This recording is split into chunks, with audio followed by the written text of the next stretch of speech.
Hello, everyone. My name is Dr. Robert Locklear, My Future NC's Regional Impact Manager for the Sandhills region. Welcome to My Future NC's bite-sized webinar series. Today's session is Ensuring Degrees and Credentials Lead to Jobs. One of the data products My Future NC provides is our new 2024 attainment profiles. You can scan the QR code or use the link in the chat to go to our county data and resource page for the latest 2024 profiles.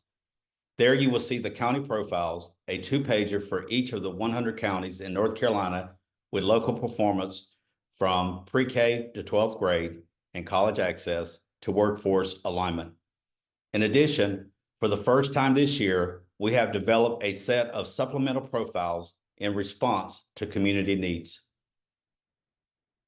Today, we are focusing on the labor market alignment section on the front page of the profiles. The state performance is shown here, and you can find your county's or region's performance on the profiles page. Currently for the state, 82% of the post-secondary degrees and credentials are aligned with labor market needs. I also want to draw your attention to a related data point, which is the top 3 5-star jobs. These are the high demand, high growth jobs that pay a family sustaining wage. Joining me today is Andrew Berger-Gross from NC Commerce, who will tell us what labor market alignment means and how the data is calculated. Then we'll hear from Dr. Sandy Stewart, President, Sandhills Community College, on what his college is doing to align degrees and credentials with workforce needs. Andrew, I'll turn it over to you. All right. Thank you, Robert. It's a pleasure to be here today and talk with you all about the labor market alignment metric used by My Future NC, why it matters, what it means. First, let's talk a little bit about its relevance. So what can we do with this measure? It can help us assist students in identifying promising fields of study. It can help us in our mission to assist employers in filling open positions with the qualified talent that they need to fuel their business success. And more broadly, this type of measure can help us assist policymakers in prioritizing those higher education investments that can ensure students obtain gainful employment and ensure that companies can hire the qualified talent that they need. So this measure ranges from 0% to 100%. A reading of 0% would indicate that there is complete misalignment between the higher education system and the labor market, or in other words, that the priorities of the higher education system are completely different from the priorities of employers. A reading of 100%, on the other hand, would mean that the market is perfectly aligned, that the priorities of the higher education system are exactly the same as the priorities of employers. Where are we now in North Carolina? We're at around 82%, which is a lot better than 0, but it's not quite at 100%. Ideally, we would like a higher education system that is perfectly aligned with the needs of employers. And I'll give you a little bit of an illustration to talk about what we mean by misalignment.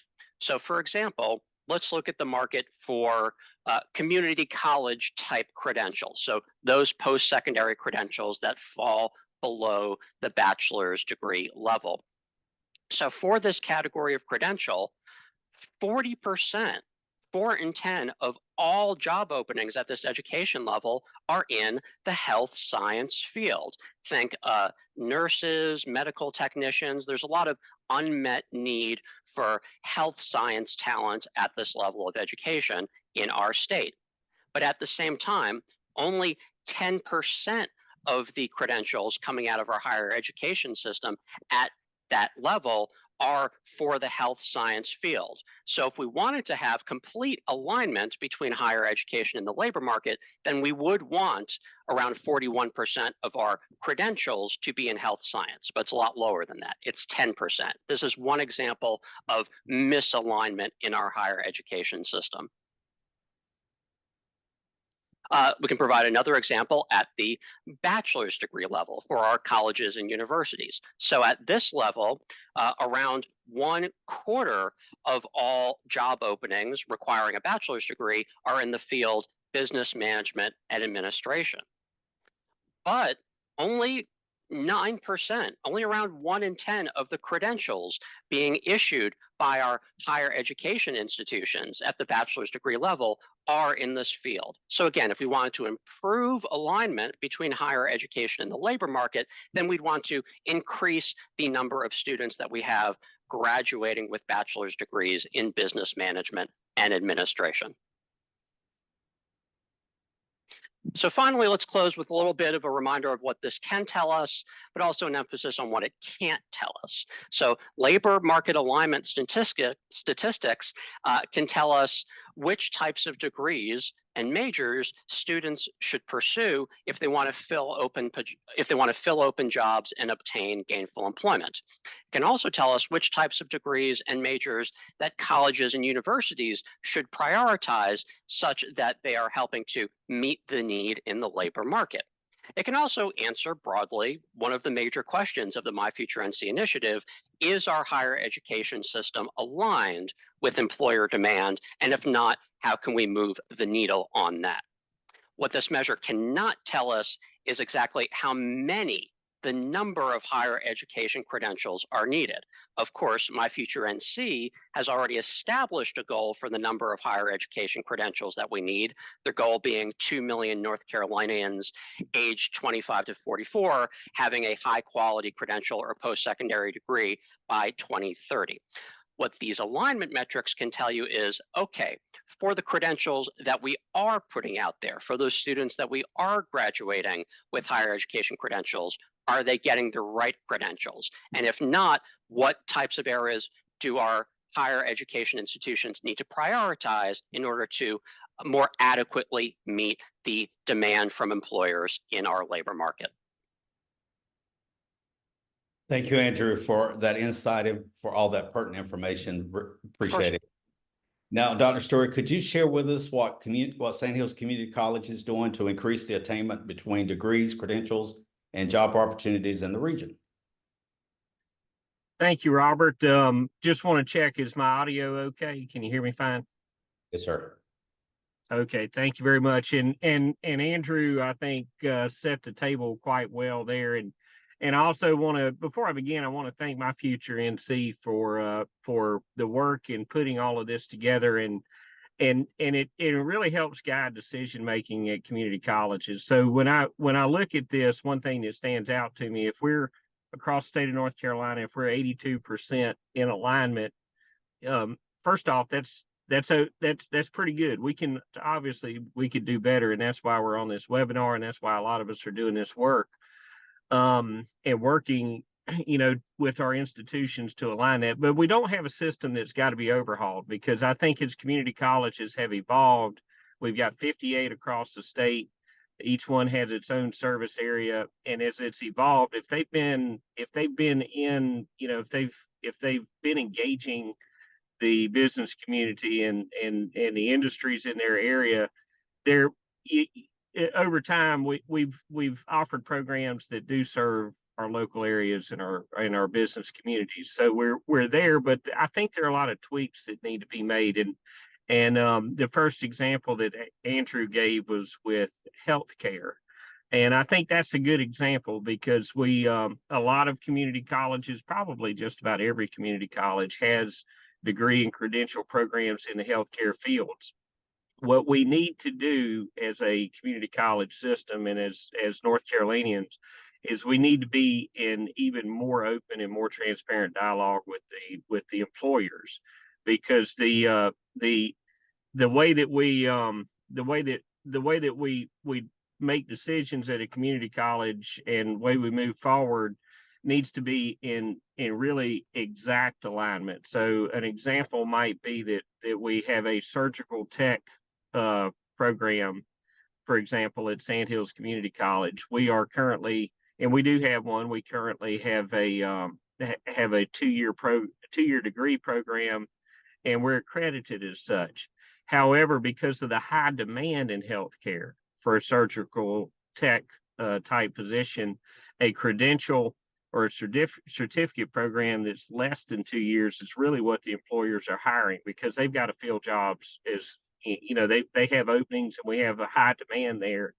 And so we've got to utilize the nimbleness, if you will, of community colleges to look at that, like, for example, our surgical tech program, and understand that while we are currently accredited and we offer a 2-year degree, what we need to do is we need to look at that from a continuing education standpoint and really become accredited and market the opportunities to students for something that's a degree or credential, because that's going to lead to employment for that student, and it's going to lead to the kind of credential and degree that's actually in demand in the sector.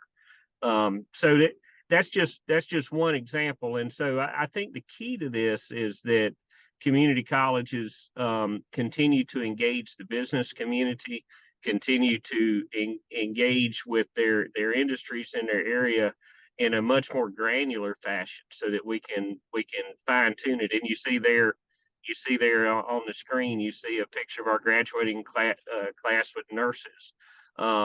And obviously there's a high demand for nurses across North Carolina. But again, in that healthcare sector, it encompasses, just as Andrew was saying, it encompasses the allied health fields, the radiography technicians, the respiratory therapists, the surgical technicians, the medical office assistants, and those types of fields. And so while we've got the I think we all have the infrastructure in place, we need to perform those gap analysis with our employers to essentially find out in a very transparent way, who do they need?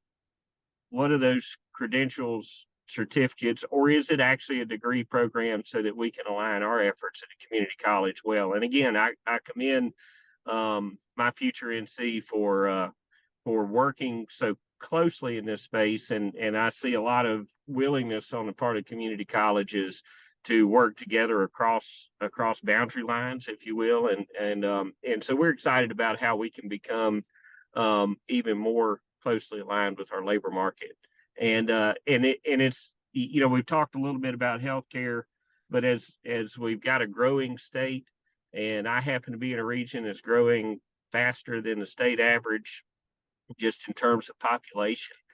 And so that implies not just healthcare, but it implies everything. Moore County, for example, is projected to grow by 70,000 residents over the next 26 years, leading up to 2050. If that comes to pass, that's a lot more vehicles on the road. It's a lot more automotive technicians. It's, some of those vehicles, unfortunately, are going to have accidents, and collision and repair technicians. And so that the labor market projections are extremely valuable to a community college as we make decisions and decide where to put our resources. So Sandy, just a quick question. How can someone locate their labor market alignment rate for their county or their regional? Well, I think the first place you pointed out there is with those county profiles, and from my future NC, and that shows where your opportunities are. And again, I happen to be in a region that, when I look at Moore County's profile as well as Hope County as part of our service area, that's something that jumps out on the page to me as an opportunity, is to more closely align our programming at Sandhills to the actual labor market demands. And we need to remember that this is a fluid, these are fluid metrics and projections. I mean, circumstances change, demographic and population projections can change over time. Industries come in, and hopefully they don't leave, but sometimes they do. And so it's not something that you fix one time and assume that you got it fixed for the next decade. I think this has got to be an ongoing process. Okay, thank you, Dr. Stewart. So we want to thank Dr. Stewart for the great work happening at Sandhills Community College, and of course across the region. We know that labor market alignment is one of the 18 key performance indicators My Future NC tracks. So achieving the goal of 2 million by 2030 is tightly related to labor market alignment. We don't want to focus only on reaching that number, 2 million, but rather on ensuring North Carolinians earn the job and the degree or credentials that are actually needed by the workforce. It is important to remember the state's educational attainment goal was set to make sure our state's economy remains competitive now and, of course, in the future. So thank you all for being here today, for joining us for this mini webinar. Please stay connected by joining our newsletter and reaching out to us anytime. Thank you and have a great rest of your day.